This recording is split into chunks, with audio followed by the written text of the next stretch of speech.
तो दोस्तों आईटीसी ने अपने क्वार्टर थ्री के नंबर को डिस्क्लोज कर दिया है। तो चलिए देखते हैं क्या है क्वार्टर थ्री के नंबर्स के अंदर। लेकिन उससे पहले बता दूं, कंपनी को उससे अच्छा खासा डिविडेंड की अनाउंसमेंट की गई। ₹6.5 के हिसाब से कंपनी आपको डिविडेंड देने जा रही है, जिसका जो रिकॉर्ड डेट है वो आपका 4 फरवरी है। तो याद रखिए 4 फरवरी कंपनी का रिकॉर्ड डेट है कंपनी के ₹6.5 डिविडेंड के लिए। चलिए नंबर देखते हैं। डाटा बेस के लिए यहाँ पे क्रॉस में है। तो देखिए पिछले क्वार्टर में कंपनी 21,255 करोड़ का रेवेन्यू जनरेट की थी। पिछले साल की बात करते हैं 20,349 करोड़ के आसपास, जबकि अभी देखें तो बढ़ के 21,706 करोड़ आपको जाता हुआ देखने को मिला। तो साल दर साल जाते हैं तो साल दर साल कंपनी के रेवेन्यू के अंदर तेजी आपको देखने को मिली। लगभग बोल सकते हैं 7% के आसपास का जंप है कंपनी के रेवेन्यू के अंदर साल दर साल। जबकि क्वार्टरली बेस पे जाते हैं तो क्वार्टरली बेस पे भी कंपनी के रेवेन्यू के अंदर तेजी आपको देखने को, यहाँ पे भी देखिए तो लगभग 2% के आसपास का जंप आपको देखने को मिला है। तो कंपनी के नंबर आपको अच्छे देखने को मिले। साल दर साल क्वार्टर क्वार्टर बढ़ते हुए देखने को मिला है। हालांकि मार्केट का अनुमान भी था कि कंपनी के रेवेन्यू आपको बढ़ते हुए देखने को मिल सकते हैं। कंपनी इसको क्या 21,706 करोड़ के आसपास का रेवेन्यू, जबकि मार्केट का अनुमान था 21,400 करोड़ के आसपास। तो आप कह सकते हैं जितना मार्केट का अनुमान था उससे हल्का सा बेहतर आपको देखने को मिला। 5% के आसपास का मार्केट का मानना था कि साल दर साल बढ़ते हुए देखने को मिल सकते हैं। 7% के आसपास का जंप आपको देखने को मिला है। खर्चे की बात करते हैं तो देखिए पिछले क्वार्टर में कंपनी 15,016 करोड़ खर्च की थी। पिछले साल 14,413 करोड़। अभी देखें तो 15,274 करोड़ आपको जाता हुआ देखने को मिला। तो खर्चे भी देखें तो खर्चे भी कंपनी के ठीक है, कंट्रोल में ही आपको देखने को मिले। प्रॉफिट की बात करते हैं तो देखिए पिछले साल कंपनी का जो प्रॉफिट था वो था 4,809 करोड़ के आसपास। पिछले क्वार्टर में 5,186 करोड़।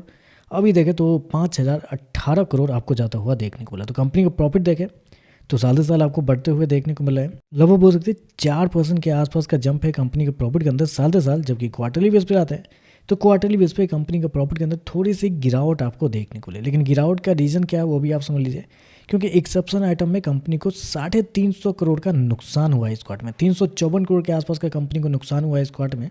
जबकि पिछले साल कुछ फायदे हुए थे, 88 मतलब पिछले क्वार्टर में 88 करोड़ का फायदा हुआ था।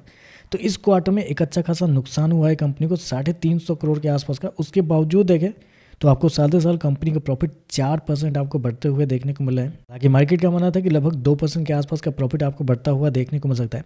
4900 करोड़ के आसपास का मार्केट का अनुमान था कंपनी के प्रॉफिट को लेकर। तो आप कह सकते हैं प्रॉफिट भी थोड़ा सा बेहतर आपको देखने को मिल रहा है। और ऐसे में अगर कंपनी के मार्जिन की बात करते हैं तो पिछले साल कंपनी का मार्जिन 23.63% के आसपास था। पिछले क्वार्टर की बात करते हैं तो पिछले क्वार्टर में 24.40% के आसपास। जबकि अभी देखें तो कंपनी का मार्जिन 23.11 आपको जाता हुआ देख रहा। तो मार्जिन देखें तो मार्जिन हालांकि थोड़ा सा गिरता हुआ देखने वाला। क्यों गिरा है? क्योंकि एक्सेप्शनल आइटम में कंपनी को 350 करोड़ का नुकसान हुआ। इसकी वजह से कंपनी का मार्जिन गिर रहे हैं। अदरवाइज कंपनी का ऑपरेटिंग मार्जिन देखते हैं तो वो आपको साल दर साल बढ़ते हुए देखने को मिल रहा है। ईपीएस की बात करते हैं तो देखिए पिछले क्वार्टर में कंपनी का ईपीएस ₹3.80, पिछले साल ₹4.09।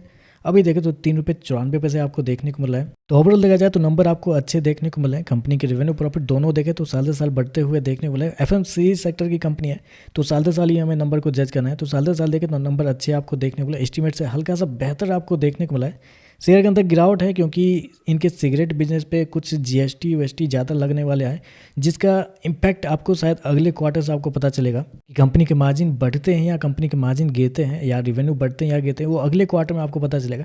इसकी वजह से शेयर के अंदर गिरावट आपको देखने को मिले। तो इस नंबर के बाद शेयर के अंदर तेजी, ज़्यादा बड़ी तेजी की उम्मीद नहीं रख सकते हैं। हाँ, डिविडेंड कंपनी ने अच्छा दिया है तो गिरने के चांसेस भी कम है यहाँ से। बाकी देखते हैं मार्केट इस पर कैसे ये कहता है। वीडियो पसंद आए तो लाइक कीजिएगा, साथ में साथ चैनल को सब्सक्राइब जो कीजिएगा। धन्यवाद।